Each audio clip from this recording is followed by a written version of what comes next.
नमस्कार मित्रांनो, मी राहुल चव्हाण आपले स्वागत करतो आपल्या चॅनल मराठी रहस्य कथावर।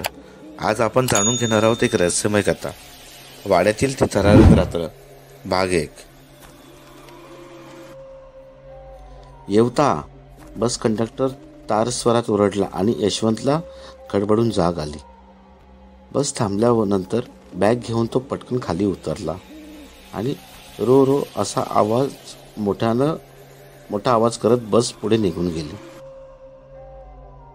बसचा आवाज हळूहळू कमी होत गेला आणि चहूकडे भयान शांतता पसरली। यशवंतने अस्वस्थपणे मनगटी घड्याळात वेळ बघितली। रात्रीचे 10:15 वाजले होते। त्याने आजूबाजूला नजर टाकली। स्टँडच्या जवळ असलेले एक टपरीवजा हॉटेल सोडले तर मानवी वस्तीची कुठे खुणही नव्हती। तिथे गावातली 2-3 टाळकी उगाच टाइमपास करत होती। गल्ल्यामागे गल्ले लठ्ठ मालक कुठेतरी शून्यात नजर लावून बसला होता। बॅग उचलून यशवंत हॉटेलकडे निघाला। हॉटेलमधील लोखंडी खुर्चीवर बसून त्याने टेबलावरील कळकट जग मधील पाणी मेनसट ग्लासात ओतले आणि घटघट पीत आपली तहान भागवली। हॉटेलमधील एकमेव कामगार असलेला पोऱ्या लगबगीने त्याच्याकडे आला। खायला काय आहे, यशवंतने त्याला विचारले। मिसळपाव, वडापाव आणि जिलेबी, त्याने उत्तर दिले। एक मिसळपाव आणि चहा आण, यशवंतने ऑर्डर दिली। पोऱ्या घाईघाईने बटर खाण्याकडे वळाला आणि यशवंत बाहेरील अंधाराकडे एकटक बघत भूतकाळात हरपून गेला। यशवंतच्या वडिलांनी खूप वर्षापूर्वी बीड जिल्ह्यातील येवता येथे गाव सोडून मुंबईत बस्तान बसवले होते। खरं तर यशवंतचा जन्म येवत्यातलाच, पण त्याचा जन्म झाल्यावर पुऱ्या 2 वर्षात सर्व कुटुंब इथून मुंबईत स्थलांतरित झाले। त्यानंतर त्यांच्यापैकी कोणीही कधीच येवत्याला आले नव्हते। या गावात त्यांचे स्वकष्टार्जित घर असून शाबूत आहे हे एकमेव माहितीने यशवंतला माहिती होते। खरं तर त्याच घरात रात्री मुक्कामाला जावे असे यशवंतच्या मनात होते, पण तेथे पोचायला त्याला तब्बल 5 तास उशीर झाला होता। संध्याकाळी 5 वाजता पोचण्याऐवजी बसला पोचायला रात्रीचे 10:15 वाजले होते। वाडा आणि मालकीची असलेली थोडीफार जमीन मिळेल त्या किमतीत विकून येवत्याला कायमचा रामराम ठोकायच्या इराद्याने ऑफिसला 4 दिवसांची रजा टाकून यशवंत तिथे आला होता। हॉटेलमधील पोराने टेबलावर मिसळपावच्या ताटल्या आपटल्या आणि यशवंत भानावर आला। आजूबाजूला त्याने नजर फिरवली। ते कामगार पोरग, हॉटेलचा गल्लीलट्ट मालक आणि तो स्वतः, याशिवाय हॉटेलमध्ये कोणीच नव्हते। मगाशी टाइमपास करणारी 2-3 टोळकीही निघून गेली होती।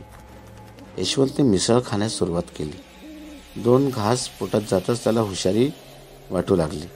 सकाळपासून त्याने काहीच खाल्ले नव्हते। ग्लासमधील पाणी घटाघट पिऊन त्याने पुन्हा एकदा खाण्यास सुरुवात केली। मिसळ चांगलीच झणझणीत होती। तिखट खायची सवय नसलेला यशवंत हा हू करत घामाघूम झाला। कशीबशी मिसळ संपवून त्याने गोडपाक चहा पिण्यास सुरुवात केली।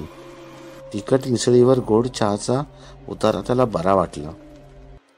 चहा संपवून यशवंतने कोपऱ्यातल्या वॉश बेसिनमध्ये हात धुतले। तोंडावर गार पाण्याचे हापके मारल्यावर त्याला पुन्हा एकदा हुशारी वाटू लागली। गल्ल्यावर पैसे देताना यशवंतने हॉटेल मालकाच्या चेहऱ्याकडे पाहिलं। इतका वेळ निर्विकार असलेला त्याचा चेहरा पैशांचे दर्शन होताच चांगलाच खुलला। कोण्या गावचे पाहुणे, यशवंतकडे पाहत मालकाने विचारले। मुंबईहून आलो आहे, यशवंत उतरला। लय उशीर केला जणू पोचायला, पैसा गल्ल्यात ठेवत मालक पुटपुटला। बसचे ब्रेक फेल झाले, यशवंत म्हणाला। नेहमीच आहे ते। मुक्काम कोठे आहे तुमचा, हॉटेल मालकाने उत्सुकतेने विचारले। आमचं घर आहे गावात, तिथे जाण्याचा विचार करतो आहे, पण इतक्या रात्री घर सापडेल की नाही कोण जाणे, काळजीयुक्त आवाजात यशवंत म्हणाला। अरे च्छा, येथे घर आहेत म्हणता, नाव काय तुमचं, आश्चर्यचकित होऊन हॉटेल मालकाने विचारले। यशवंत म्हेत्रे, मेत्रेवाडा आमचाच आहे. यशवंतचे बोलणे ऐकून हॉटेल मालक कमालीचाच दचकला. राजू, आवर बाबा सगळं, मला घरी जायचं आहे लवकर. यशवंतच्या बोलण्याकडे दुर्लक्ष करत हॉटेल मालक पोऱ्याला म्हणाला आणि सामानाची आवराआवर करू लागला. सुट्टे पैसे परत घेऊन यशवंत वळला आणि बॅग घेऊन हॉटेल बाहेर पडला. इतक्या रात्री वाडा शोधण्याचं संकट त्याच्या पुढे आ वासून उभं होतं.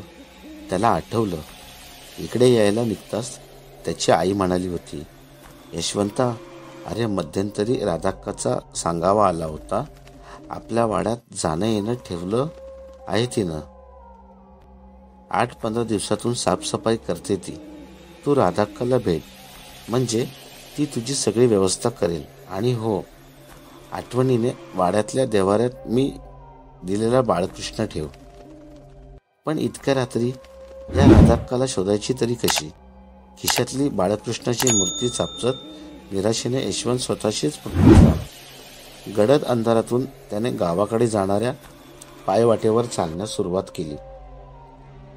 इतक्या रात्री राधाक्काला शोधण्यापेक्षा वाटेत मिळेल त्या घरात रात्रीपुरता आश्रम घ्यायचा, असं त्याने ठरवलं.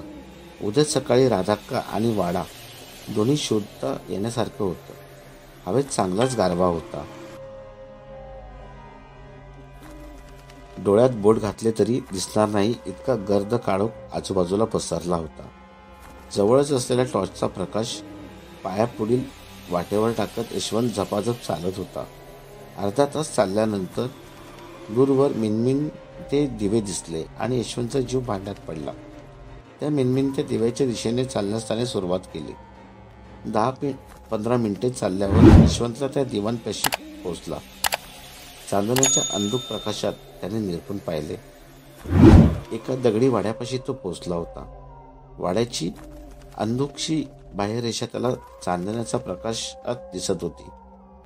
वाड्याचे फाटक उघडून त्याने अंगणात प्रवेश केला आणि काळ्या रंगाचे एक मरतुकडे कुत्रे विषाने भुंकत त्याच्या अंगावर आले.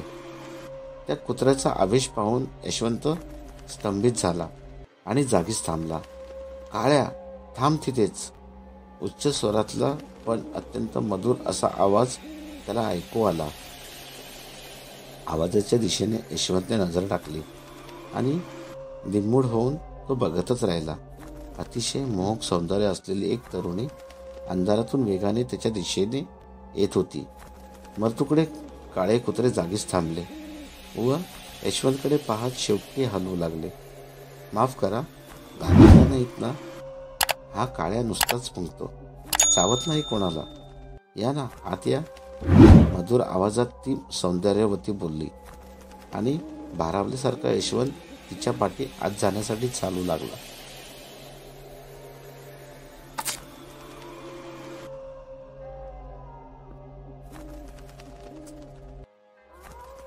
तिच्या हातात कंदील होता. वरांड्यातून 2 जण आत आले आणि वाड्यातील प्रशस्त दिवाणखान्यात शिरले. बसा, हा पाणी आणते तुमच्यासाठी. एवढे बोलून लगबगीने ती आतल्या खोलीत अदृश्य झाली. यशवंतने खिशातली बाळकृष्णाची छोटीशी मूर्ती चापपली आणि आरामात बसत उत्सुकतेने तो चोहीकडे बघू लागला. दिवाणखाना खूपच प्रशस्त होता. छताची उंची नेहमीपेक्षा दुप्पट ठेवल्याने दिवाणखान्याची भव्यता आणखीनच वाढली होती. चारी बाजूच्या भिंतीवर शिकार केलेल्या प्राण्यांची मुंडकी टांगलेली होती. त्या हिंस्र श्वापदांच्या चेहऱ्यावरील आविर्भाव अत्यंत भीतीदायक होते. चटकन नजर वळवून यशवंत दुसरीकडे पाहू लागला. अनेक उंची आणि खानदानी वस्तूंनी दिवाणखाना भरला होता. ती सौंदर्यवती पाणी घेऊन आली आणि यशवंतला तांब्या भांडे देऊन तेथेच अब्दीने उभी राहिली. वाळा घातलेले सुगंधित पाणी पेल्यावर यशवंतची तहान प्रथमच खरोखरच भागली. मी मुंबईहून काही कामासाठी येथे आलो आहे. बसला उशीर झाल्याने पोचायला अगदी रात्र झाली. तुमची हरकत नसेल तर आजची रात्र येथेच काढण्याचा माझा मानस आहे. अगदी हळू आणि अर्जवी आवाजात यशवंतने तिची विनवणी केली. ती हसली. नक्कीच, हा वाडा तुमचाच आहे असं समजा. घरातील सगळी मंडळी बाहेरगावी गेल्याने सध्या मी एकटीच काळ्यासोबत राहत आहे. तुम्ही जेवण करणार ना? तिने प्रश्न केला. नाही, मी जेवण आलो आहे. फक्त रात्र येथे काढून मी सकाळी लवकर बाहेर पडेल. यशवंत तिच्याकडे पाहत म्हणाला. त्याच्या लक्षात आले की बोलताना ती अनिमिष नजरेने एकटक त्याच्याकडे पाहत होती. तिच्या त्या नजरेने तो थोडासा अस्वस्थ झाला. स्वतःला लगेच सावरून ती यशवंतला म्हणाली, या माझ्या मागे, मी तुमची झोपायची खोली दाखवते. कंदिलाच्या मंद प्रकाशात काही वेळ चालल्यानंतर ते दोघे एका बंद दारापाशी पोहोचले. दार उघडून ती खोलीत शिरली. पाठोपाठ यशवंतनेही खोलीत प्रवेश केला. उत्तमरित्या सजवलेल्या त्या खोलीच्या मध्यभागी एक शिजवी लाकडाने बनवलेला मोठा पलंग ठेवला होता. खोलीत सगळीकडे मंद सुगंध पसरला होता. पलंगा शेजारील घडबंचीवर पिण्याच्या पाण्याचे तांब्या भांडे ठेवले होते. यशवंत द्विमूढ होऊन पाहतच राहिला. आपण शांतपणे विश्रांती घ्या. सकाळी लवकर मी आपणास उठवायला येईन. यशवंतकडे एकटक नजरेने पाहत ती म्हणाली. Thank you so much. कृतज्ञतेने यशवंत म्हणाला. ती वळली आणि दरवाजाकडे जाऊ लागली. या सगळ्या गडबडीत तुमचे नाव विचारायचे राहिले. अचानक यशवंत म्हणाला आणि ती स्तब्ध होऊन उभी राहिली. सावधानपणे त्याच्याकडे वळत ती गूढ आवाजात म्हणाली, देवयानी. विसरला तेवढ्यात? तिच्या बोलण्याचा अर्थबोध न झाल्याने यशवंत प्रश्नार्थक मुद्रेने तिच्याकडे पाहू लागला. ती भानावर येऊन ती हसत म्हणाली, तुम्हाला आल्या आल्याच मी माझे नाव सांगितले होते. जाऊ दे, एवढा फार विचार करू नका. झोपा शांतपणे. एवढं बोलून ती खोली बाहेर निघून गेली. तिथे आल्यापासून सर्व प्रसंगाची उजळणी मनातल्या मनात करू नये. तिने तिचे नाव कधीच सांगितले होते हे यशवंतला आठवेना. शेवटी कंटाळून त्याने तो विचार सोडून दिला आणि बॅग उघडून नाईट ड्रेस काढला. पॅन्टच्या खिशातून बाळकृष्णाची मूर्ती काढून तिला मनोभावे नमस्कार करत त्याने ती बॅगेत नीट ठेवली आणि अंगावर कपडे चढवले. नाईट ड्रेस घातल्यावर त्याला एकदम हलके फुलके वाटले. पलंगावर आडवे होताच त्याला खूप बरे वाटले. दिवसभराच्या कंटाळवाण्या प्रवासाने त्याचे अंग अगदी आंबून गेले होते. 5 मिनिटात तो गाढ निद्रेच्या अधीन झाला. रात्री उशिरा कधीतरी यशवंतला अर्धवट जाग आली आणि अंथरुणात आपल्या शेजारी कोणीतरी झोपले असल्याची विचित्र जाणीव झाली. हा भास आहे की सत्य आहे याचा शहानिशा करण्यासाठी त्याने हाताने चापसून पाहिले आणि क्षणार्धात त्याची झोप पूर्ण उडाली. त्याच्या शेजारी एक तरुण स्त्री झोपली होती आणि तिच्या अंगावर एकही वस्त्र नव्हते. विजेचा झटका बसावा तशी यशवंतची अवस्था झाली. झटकन तो उठून बसणार तेवढ्यात त्या स्त्रीने आपल्या घट्ट मिठीत त्याला जकडून घेतले.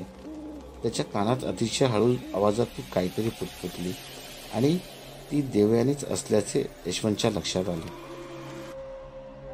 मंद प्रकाशात दिसणारे तिचे अनावृत्त सौंदर्य आणि तिच्या शरीराचा स्वर्गीय स्पर्श याची नशा इतकी प्रभावी होती की त्यात आपली आहुती कधी पडली हे यशवंतलाही कळले नाही.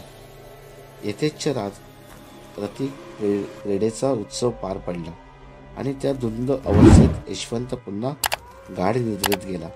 संपूर्ण रात्रीत अशी बरीच आवर्तने पार पडली.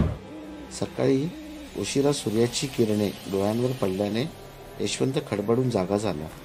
घाईघाईने तो उठला. एका भला मोठ्या वडाच्या झाडाखाली तो झोपला होता. अंगावर एकही कपडा नसल्याचे लक्षात येताच यशवंत लाजेने चूर झाला. मित्रांनो, व्हिडिओ जास्त मोठा होत असल्या कारणाने आपण ही कथा इथेच थांबवत आहोत आणि याचा पुढील भाग आपण उद्याच्या भागात दाखवणार आहोत. तर मित्रांनो, तुम्हाला ही कथा कशी वाटली हे कमेंट करून आम्हाला सांगा आणि आपण नवीन असाल तर आपल्या चॅनलला सबस्क्राईब करा, लाईक करा, शेअर करा आणि आशा आहे की तुम्हाला वाड्यातील ती थरारक रात्र भाग 1 नक्कीच आवडला असेल. धन्यवाद.